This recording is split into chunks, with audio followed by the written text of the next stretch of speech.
Hello दोस्तों, आज class 10 exercise 12.3 का क्वेश्चन नंबर 1 सॉल्व करेंगे। आकृति 12.19 में छायांकित भाग का क्षेत्रफल ज्ञात कीजिए। यदि पी क्यू बराबर 24, पी क्यू ये भुजा है, पी आर बराबर 7 सेंटीमीटर, ये 7 सेंटीमीटर दे रखा है, ये 24 सेंटीमीटर दे रखा है, तथा ओ वृत्त का केंद्र है। छायांकित भाग ये है, इसका हमें क्षेत्रफल ज्ञात करना है। तो देखिए, जब क्यू आर वृत्त की परिधि है, ओ वृत्त का केंद्र है, तो यहाँ से आधा भाग ऊपर होगा, आधा भाग नीचे होगा। नीचे वाले भाग में यानी कि आधे भाग में अर्धवृत्त में त्रिभुज भी बना हुआ है, छायांकित भाग भी है। तो पूरे अर्धवृत्त के क्षेत्रफल में से अगर हम त्रिभुज का क्षेत्रफल घटा दें तो छायांकित भाग बच जाएगा। तो देखिए, सबसे पहले तो हमें त्रिभुज का क्षेत्रफल ज्ञात करने के लिए आधार पता होना चाहिए और ऊंचाई, दोनों चीज़ हमारे पास हैं। त्रिभुज का क्षेत्रफल हम आसानी से निकाल लेंगे, लेकिन अर्धवृत्त का क्षेत्रफल ज्ञात करने के लिए हमें त्रिज्या की आवश्यकता होगी, जो कि हमारे पास नहीं है। अगर हम देखें तो ये हमारा पूरा व्यास है, और यहाँ त्रिभुज के अकॉर्डिंग देखें तो ये क्या है, कर्ण है। तो हम त्रिभुज, यहाँ ये 90 डिग्री का कोण बन रहा है, तो हम त्रिभुज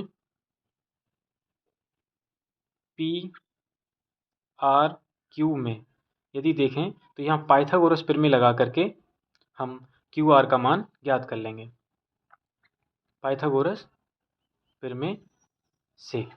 तो पाइथागोरस प्रमेय क्या कहती है कि कर्ण का वर्ग शेष दो भुजाओं के वर्गों के योगफल के बराबर होता है। तो कर्ण क्या है हमारा, क्यू आर, तो क्यू आर का वर्ग क्यू पी और पी आर के वर्ग के बराबर होगा। तो कर्ण का वर्ग बराबर होता है लंब का वर्ग प्लस आधार का वर्ग।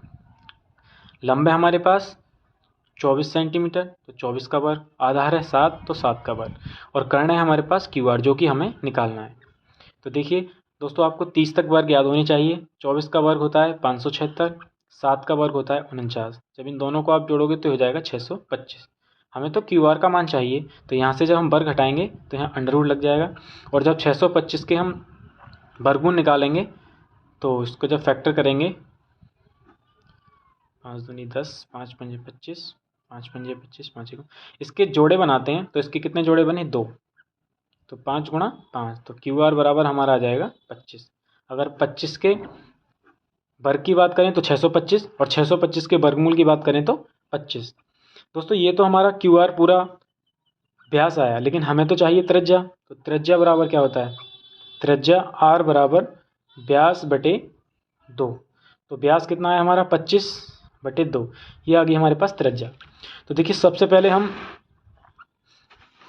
वृत्त के अर्धवृत्त का क्षेत्रफल निकालेंगे, अर्धवृत्त का क्षेत्रफल।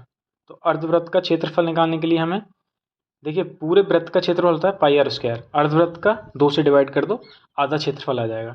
पाई का मान 22/7, आर का मान 25/2, स्क्वायर है तो 2 बार 25/2 लिखेंगे, और 1/2 ये पहले से ही है। जब आप इसको सॉल्व करेंगे तो 2 से ये 11 बार, 11 गुणा 625/7 दूनी 14 दूनी 28। जब इसकी गुणा करोगे आप तो 5 6875/28 सेंटीमीटर, ये आपका अर्धवृत्त का क्षेत्रफल आ गया।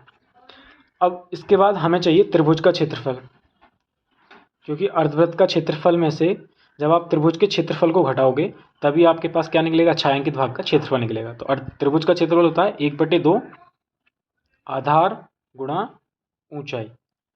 1/2 आधार है हमारे पास, आधार है हमारे पास 7 सेंटीमीटर और ऊंचाई है 24 सेंटीमीटर। तो 7 गुणा 24, 2 से 12 बार, 12 सत्ते 84, ये आ गया आपके पास त्रिभुज का क्षेत्रफल। हमें तो निकालना है छायांकित भाग का क्षेत्रफल। तो छायांकित भाग का क्षेत्रफल, इस पूरी एक्सरसाइज में हम छायांकित भाग के क्षेत्रफल ज्ञात करेंगे, बराबर अर्धवृत्त का क्षेत्रफल, इसमें से माइनस कर देंगे त्रिभुज का क्षेत्रफल। तो अर्धवृत्त का क्षेत्रफल हमारे पास आया 6875/28 माइनस इसका आया 84।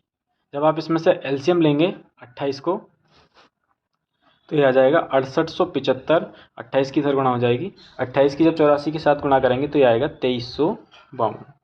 इसमें से आप घटाएंगे तो ये आ जाएगा आपके पास 4523/28। तो ये हमारा छायांकित भाग का क्षेत्रफल आया। तो दोस्तों उम्मीद है अच्छे से क्वेश्चन समझ में आया होगा।